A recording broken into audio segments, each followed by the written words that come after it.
Podcast Richarda Rybníčka. Dobrý deň, priatelia. Som rád, že sa môžem s vami opäť podeliť o pár svojich myšlienok. Veľmi pekne vám ďakujem za záujem, ktorý ste prejavili o môj prvý podcast a som veľmi vďačný, že sa zaujímate o to, čo si myslím k súčasným témam na Slovensku. Dnes by som sa rád s vami rozprával o tom, čo mnohí z nás si nevedia veľmi dobre predstaviť, čo to je. A dnes treba jasne povedať, že rozpočet Slovenskej republiky, ktorý bol práve poslancami v Národnej rade schválený, je zlý. Je zlý, pretože mestá a obce oberá o finančné prostriedky. Čo to znamená? Že oberá o finančné prostriedky obyvateľov, ktorí v tých mestách a obciach žijú. A prečo to hovorím? Hovorím to preto, lebo my v mestách a obciach poskytujeme 80% všetkých kompetencií, ktoré dostávate každý deň na tanieri. 80% zo všetkých služieb, ktoré na Slovensku potrebujete, prípadne časť z nich, veľmi malú, od svojho kraja. Ale pravda je taká, že na tieto služby, napríklad aj v súčasnom rozpočte, sme opäť nedostali peniaze a naopak dostali sme ich menej. Viete, je to niečo, čo ma desí aj preto, že rozpočet nemá ani víziu a v podstate nemá ani rešpekt k jeho vlastným obyvateľom. Čo je problém, že vláda Slovenskej republiky nedokáže predvídateľne povedať, koľko mestá a obce dostanú finančných prostriedkov. To znamená, koľko dostanú ľudia v mestách a obciach. Je to preto, lebo sa boja urobiť reformu verejnej správy, reformu všetkých reforiem. Čo to znamená? Znamená, že sa boja vzdať svojej moci v prospech nás, obyvateľov tu dole, aby sme si lepšie dokázali riadiť naše veci v mestách a obciach, pretože my im rozumieme lepšie ako tí na tom hradnom kopci v Bratislave. Zároveň platí, že sa boja vzdať financií, pretože to by znamenalo, že by mali mať menej ministerstiev, že by mali šetriť na svojich mnohých nezmyselných rozpočtových a príspevkových organizáciách a že by mali tie výdavky šetriť predovšetkým na sebe, na svojich službách, ochrankách, na svojich všetkých tých veciach, ktoré tam majú poskytované, na tom servise, ktorý dostávajú, ale ho nevyužívajú. A to je zbabelosť. A teraz prosím poviem všetkých politických strán, či je to koalícia alebo opozícia. Boja sa viac moci a peňazí posunúť mestám a obciam. To je problém. A keď sa tohto problému na Slovensku nezbavíme a nepochopia, že reforma všetkých reforiem, ktorá je reforma verejnej správy, ktorá sa týka celého štátu, všetkých miest a obcí, všetkých jeho oblastí, tak sa ďalej nepohneme a štátny rozpočet, ktorý bol teraz prijatý, nás opäť bude zadlžovať naše deti a bude nás pomaličky, ale istým spôsobom viesť ku krachu. Aj Únia Miest Slovenska, poviem to aj za seba, lebo som aj prezidentom Únie Miest Slovenska, urobila jednu vec. My máme pre vlády Slovenskej republiky, už aj pre tie bývalé, pre tieto, pripravený jasný návrh, ako sa to dá zmeniť. My máme jasný návrh toho, ako mestám a obciam na Slovensku, to znamená našim obyvateľom, ktorí v tých mestách a obciach žijú, poskytnúť oveľa viacej finančných prostriedkov preto, aby sme len nemuseli poskytovať kvalitnejšie služby, ale aby sme mohli investovať aj do rozvoja. Pretože dnes na mestá a obce na rozvoj nemajú. Keby sme nemali európske peniaze, keby sme neboli členmi Európskej únie a keby sme nedostávali 80 alebo 90% peňazí z Európy, naše mestá a obce vyzerajú úplne desivo. Pretože štátny rozpočet, ktorý bol teraz prijatý a je brutálnym spôsobom zadlžený a musí veľké peniaze dávať na splácanie svojich dlhov, ktoré bude ešte navyšovať, nemá žiadne peniaze na rozvoj. A to, že vláda chodí a zasadá po malých obciach, dedinkách alebo mestečkách a veľkodušne tam rozdáva peniaze, taký milión sem, také 2 milióny tam, teraz ich tam vítajú chlebom a solou, čo mňa proste uráža, Prepáčte, to nie sú naši páni, aby sme ich vítali chlebmi a solou a tancami a neviem čím. To sú ľudia, ktorí nám majú slúžiť.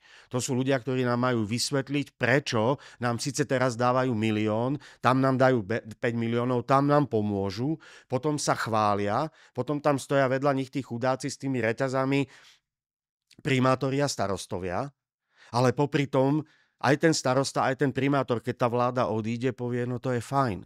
Ale ja nemám peniaze na rozvoj, nemám peniaze na sociálne služby, nemám peniaze na opatrovateľské služby, nemám peniaze na kultúru, nemám peniaze na šport, nemám pomaličky peniaze na vôbec nič. Áno, poďakujú za to, že im vláda veľkodušne, a opakujem, z našich peňazí, z našich daní. To nie sú peniaze tých ministrov, to nie sú peniaze toho predsedu vlády, to nie sú peniaze tých poslancov Národnej rady, to sú naše peniaze, s ktorými narábajú. Oni majú nájsť systém, ktorý zabezpečí predvídateľne a dlhodobo to, že tí volení predstavitelia v tých mestách a obciach, či sú to primátori, starostovia alebo poslanci mestských alebo obecných zastupiteľstiev, vedia dopredu ľuďom slúbiť, čo ich čaká, čo sa bude investovať, čo sa bude robiť, ako sa im zlepšia služby, ako ich budeme podporovať, pretože tá predvídateľnosť by znamenala, že štát zabezpečí taký systém financovania, ktorý dlhodobo sa bude dať plánovať. Lenže dnes my nedokážeme plánovať nič. A viete prečo? Ten systém je robený obyčajným zákonom, nie ústavným, ako sú mestá a obce financované. A či to bol Matovič, alebo je to teraz Fico, alebo ktokoľvek z týchto premiérov, nám kedykoľvek do toho siahnu, do toho rozpočtu, do toho vzorca, ktorý je daný zákonom, zoberú nám peniaze, pretože dane z príjmov fyzických osôb, to znamená od pracujúcich osôb, sa posledné roky zvyšovali, to znamená, tam je najväčší príjem, tak tam, kde je najviac peňazí, ktoré patria mestám a obciam, tam vždycky siahnu, povedia, rozdáme vám na rodičovské, neviem na čom všetkom, ale v podstate to znamená, že z jedného vrecka berú a ďalšieho dávajú, ale to znamená, že berú mestám a obciam peniaze a tým pádom my nevieme poskytovať služby pre vás v tých mestách a obciach. A prepáčte, ja sa niekedy opakujem, ale chcem, aby sme to počuli. 80% všetkých služieb poskytujú mestá a obce. Nie štát. Premiér Fico častokrát povie, pripravte to vy samosprávy. OK, my sme to pripravili. Ale paradoxné je, že nás nechcú počúvať. Pozrite sa, teraz vám ukážem jednu tabuľku. Tá tabuľka je veľmi zásadná a tá tabuľka vám povie, že keď sa zamyslíte, že v akej republike vlastne žijeme, tak ja vám teraz poviem v akej. Na Slovensku máme 2927 obcí. Berme za obec aj mesto, aj obec. Z toho samozrejme je tam ešte aj 17 mestských častí v Bratislave a 22 mestských častí v Košiciach.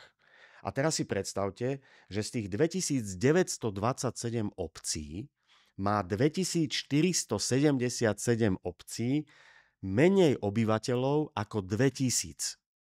Predstavte si to. Viete, čo to znamená? Znamená to, že sú to tak maličké celky, ktoré nedokážu vytvárať ani konkurencieschopnosť, ani hospodárske výsledky, ani nič tvoriť, pretože tých ľudí je tam proste málo. Lebo keď je niekde málo ľudí, je málo služieb. A to je proste fakt. Ľudia priťahujú služby a ekonomický rast. A keď máme 2000, skoro 500 obcí po 2000 obyvateľov, je to nákladné na financovanie aj zo štátneho rozpočtu. Pretože sú tam primátori, sú tam starostovia, sú tam poslanci a a majú okolo 4000 kompetencií tieto obce, ktoré nie sú schopné odfinancovať z toho, koľko im dáva štát. Ďalej, ten systém financovania tých miest a obcí už je dnes nespravodlivý. My dnes vieme jasne povedať, že tie mestá doplácajú na tie dediny. A viete prečo? Pretože približne 60% z toho, čo sa vyprodukuje na daniach v tom území mesta, sa prerozdeľuje na celé Slovensko do ostatných dedín. A to je ďalší problém, pretože si predstavte, že v tých mestách chýbajú peniaze. Napríklad na to, čo dedina nemá. Športové štadióny, hokejové, futbalové, kryté plavárne, telocvične. Predstavte si úplne všetko. A tie peniaze chýbajú. A samozrejme, lebo veľa služieb v tých mestách využívajú aj tí obyvateľia z tých obcí a z tých dedín. Takže toto je niečo, čomu sa musíme naozaj veľmi povenovať a my vieme, ako to máme urobiť. My máme ten návrh pripravený, ale bohužiaľ nás nikto nepočúva. V tej tabulke, ktorú vám ešte raz ukazujem, od Trnavského kraja, ktorý má, ako vidíte, skoro 46% obcí do 1000 obyvateľov, tak pozrite sa, Nitriansky, Trenčiansky, Žilinský a úplne extrémne Banskobystrický, Košický a Prešovský majú viac ako 50%, dokonca tie posledné 3 kraje cez 78% dedín do 1000 obyvateľov. Čo je absurdne máličko. A ako si myslíte, že tieto obce dokážu prežiť bez toho, aby sa nenašiel spôsob, ako by dokázali efektívne spolupracovať vo väčších celkoch?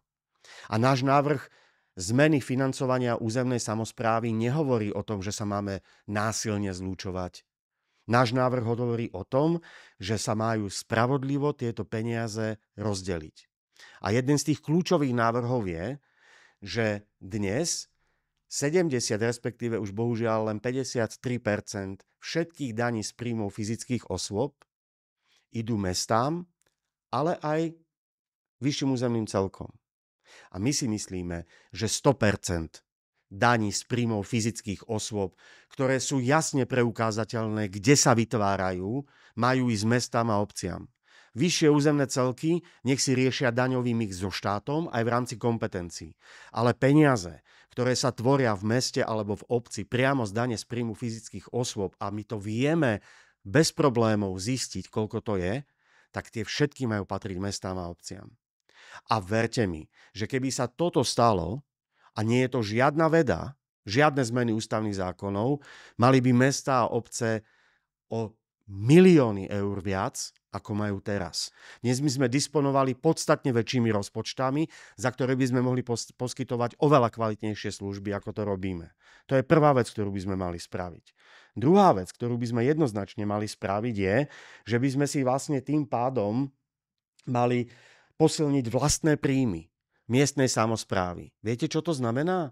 Že štát by mal jednoznačne zmenšiť daňovo-odvodové zaťaženie.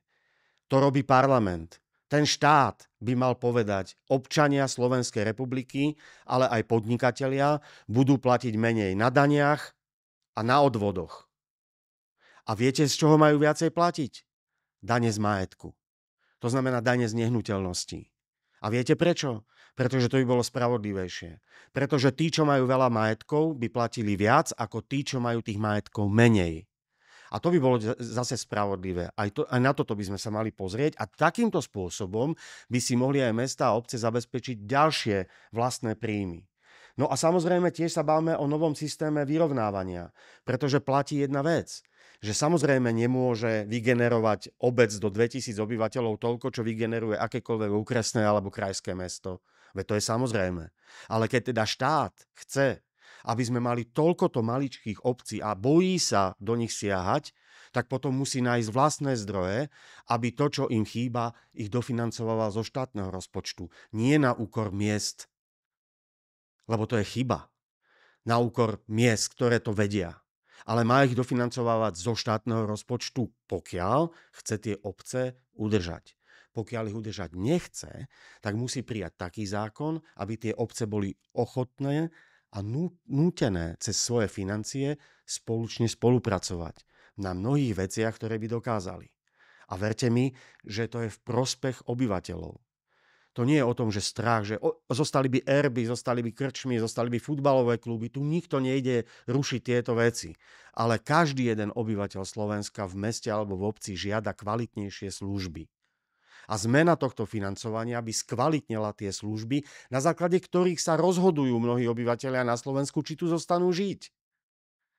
A dnes tá kvalita tých služieb klesá kvôli štátnemu rozpočtu, pretože nám nedávajú tie peniaze, ktoré si zaslúžime a nesystémovo a nespravodlivo sa prerozdeľujú na celom Slovensku. A samozrejme tiež by mali byť nové fondy. Ale nie tak, že príde vláda, my ich tam vítame, tak ako som povedal, jak papa Lášov chlebom a solou, jak keby neviem kto z vesmíru prišiel, rozdá nám tam 2 milióny a máme sa tešiť. Majú vytvoriť špecializované fondy, v ktorých majú byť milióny eur a z ktorých má jasne povedané byť, že ako sa z nich budú rozdeľovať peniaze na regionálne rozdiely. Pretože nehnevajte sa, jedným z najväčších ukazovateľov toho, že štát zlyháva je, že sa stále zväčšujú regionálne rozdiely. Stále chudobnie východ Slovenska, stred Slovenska, juhovýchod Slovenska a možno jemne bohatne Bratislava a okolie a možno šťastí sa ešte tak ako keby udržuje západ Slovenska.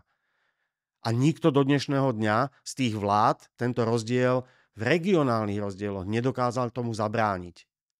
To nie je chyba miest a obcí. To je chyba miest toho štátu a aj toho rozpočtu, ktorý bol prijatý aj teraz. A viete, samozrejme dalo by sa o tom hovoriť veľmi veľa.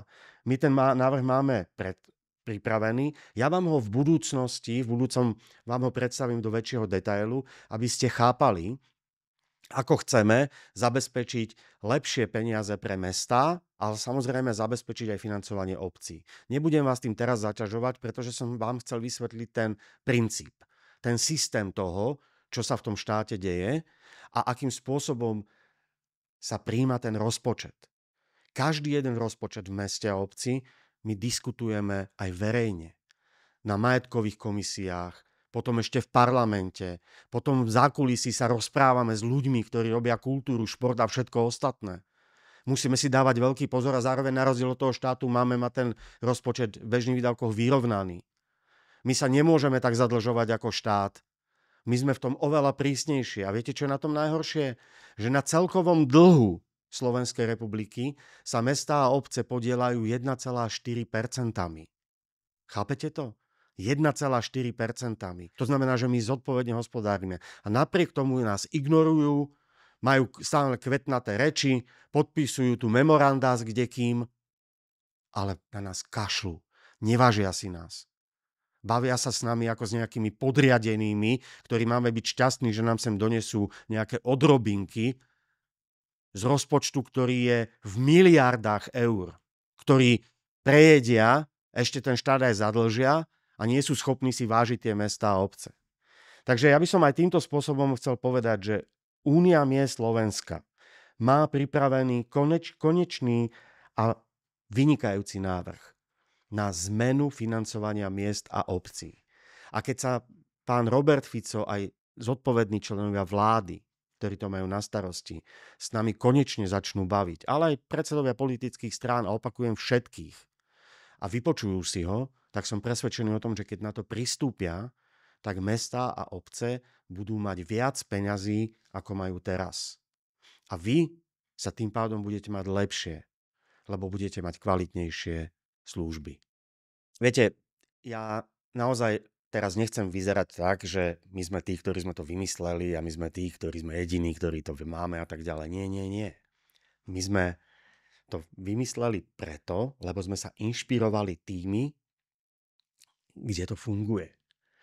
Ešte pred 20 rokmi, keď prebehla reforma verejnej správy a keď sa v našom štáte oddelila štátna moc od tej samosprávnej, čo je fantastické, lebo slobodné mestá a slobodné obce, ktoré sú nezávislé alebo majú byť nezávislé na štáte, je asi najlepšia forma aj demokracie, aj finančného zabezpečovania, pretože v tých mestách a obciach sa tvorí aj HDP a tam sa tvorí ekonomika. Ale už dnes nás predbehli všetci tí, ktorí o nás hovorili predtým, aký sme fajn, že sme to urobili. Predbehli nás Poliaci. Choďte sa prosím vás pozrieť do Poľska.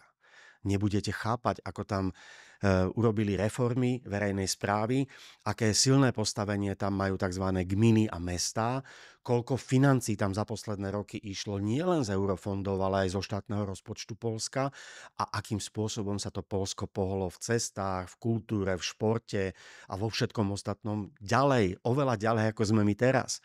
Ďalej, Česká republika. Samozrejme, nie je to tak, že by sme mali mať úplne ten istý systém, ale platí, že si tam tie kraje a tie mestá a obce vážia oveľa viacej. Majú niekoľkonásobne viacej finančných prostriedkov. Viete, jedno mesto Jihlava si z vlastných zdrojov vie postaviť hokejový štadión za 1 miliardu českých korún, čo je u nás asi 30 miliónov eur. Tu o tom môžeme iba snívať. Choďte sa pozrieť do Rakúska. Choďte sa prosím pozrieť, napríklad, ja viem to už je ďalej, choďte sa pozrieť do Dánska. Viete, tam napríklad ľudia platia pomerne vysoké dane. Platia ich predovšetkým tým mestám, kde žijú a platia ich predovšetkým tým regiónom, v ktorých žijú. Menej potom ide do štátu. Ale platia ich radi. Lebo pri všetkých výskumoch sa hovorí, že sú to najšťastnejší ľudia vo svojej krajine na svete. A viete prečo? Lebo oni vedia, že to, čo na tej dani zaplatia, to sa im v kvalitnej službe vracia späť. A verte mi, že tam okolo 40% hrubého domáceho produktu, teraz hovorím o Dánsku, sa tvorí v lokálnom území. Sa tvorí v tých mestách a v tých regiónoch. Viete, koľko to je financií? To je obrovské množstvo peňazí. Len preto, že tú moc majú bližšie. Choďte sa pozrieť do Rakúska. Choďte sa pozrieť do iných štátov, Fínska a tak ďalej. Toto všetko tieto štáty majú za sebou. Čiže pozor, ja vám tu nehovorím, že my sme tu teraz niečo vymysleli a my sme nejakí dokonalí. Nie, my len hovoríme, prosím vás, spravme to, čo spravili tí ostatní, pretože máte jasné príklady toho, že sú aj múdrejší, ale hlavne bohatší a tí ľudia sú šťastní, že tam môžu žiť. To je princíp, prečo my vyzývame všetky vlády a poslancov Národnej rady, aby sa tým začali zaoberať. My sme nevymysleli ani koleso, ani nič iné. My len hovoríme, urobte to. A poviem vám ešte jednu informáciu, poslednú. OECD povedalo už dávno, že pokiaľ by Slovensko dalo väčšiu moc a financií mestám a obciam, a decentralizovalo svoju moc, to znamená znížilo počet ministerstiev, zoštihlilo štátnu správu a zefektívnilo tie kompetencie, tak by hrubý domáci produkt Slovenskej republiky stúpol o 10%. Najviac zo všetkých štátov Európskej únie. To hovorí OECD, organizácia, ktorá sa zaoberá ekonomickým rastom a ekonomikou. Aký ešte iný argument potrebujeme na to, aby tí politici, ktorí sa tlačia k moci alebo pri moci sú, nevedeli povedať nám, všetkým obyvateľom, že táto reforma ekonomická, aj verejná, to znamená prenesenie moci a financií, je pre nás najdôležitejšia. A je úplne jedno, že všetci hovoria, ale to nás akoby nezaujímalo. Ale ľudí to bude zaujímať, keď pochopia, že sa im zlepší život a že to má byť pre nich zmysel. A takýmto spôsobom sa vysporiadame s mnohými vážnymi témami, ktoré máme. Napríklad to, že v okrese Kežmarok je 53% obyvateľov rómskej komunity. Rómska komunita v okrese Kežmarok dnes tvorí väčšinu obyvateľstva. Viete, kde, v ktorom kraji začína tvoriť rómska komunita väčšinu obyvateľstva? V Prešovskom. A viete si predstaviť, čo to znamená? Znamená to, že sa musíme aj s týmto fenoménom vysporiadať a že tí primátori a starostovia, ktorí dnes v tomto území žijú, vedia oveľa lepšie ako kdejakí štátni splnomocnenci a vládni predstavitelia a úradníci v Bratislave, vedia, čo majú urobiť v tom území, aby sa im tam spolu lepšie žilo, aby nenarastala chudoba. 1 000 000 obyvateľov Slovenskej republiky je na hranici chudoby. A aby sme dokázali pracovať aj s našou rómskou komunitou, ktorá začína byť vo väčšine, kde je množstvo šikovných a skvelých ľudí a potrebujeme ich, ale pracuje sa s nimi nedôsledne, pretože tí, ktorí s nimi pracovať vedia, v tom meste a v tej obci, nemajú zdroje na to, aby to mohli urobiť. A my chodíme a prosíme a klačíme na kolenách, že to vieme urobiť, aby nám dali tú moc, aby nám dali aj tie peniaze. Pozrite sa na to, čo sa deje dnes s bezpečnosťou v týchto oblastiach. Aj to je výsledkom toho. A keď toto nepochopíme, tak budeme mať problémy. A my sa potrebujeme vyrovnať tým štátom, našim susedným, ale aj tým, o ktorých som hovoril, aby sa nám lepšie žilo. Je to absolútny zmysel. A keď chcete vedieť ešte samozrejme niečo bližšie o tom, čo vám hovorím, tak choďte na stránku richardrybniček.sk, kľudne si stiahnite tento materiál, volá sa Zmena financovania miestnej samosprávy. O tomto budem hovoriť v tom ďalšom svojom podcaste podrobnejšie a môžeme si to rozobrať, ale na mojom webe si dokážete toto prečítať, stiahnuť, budem tam doplňať aj ďalšie materiály a môžeme sa aj na základe vašich otázok ďalej a viac o tom rozprávať, pretože my to potrebujeme pochopiť a potom potrebujeme na tie vlády vytvoriť väčší tlak. A to budem rád, keď to spolu dokážeme, lebo len to je cesta, ako dokážeme zachrániť Slovensko od ťažkej finančnej situácie a od toho, aby nám naše hlavne mladí ľudia neodchádzali z našich miest a obcí. Ďakujem vám pekne.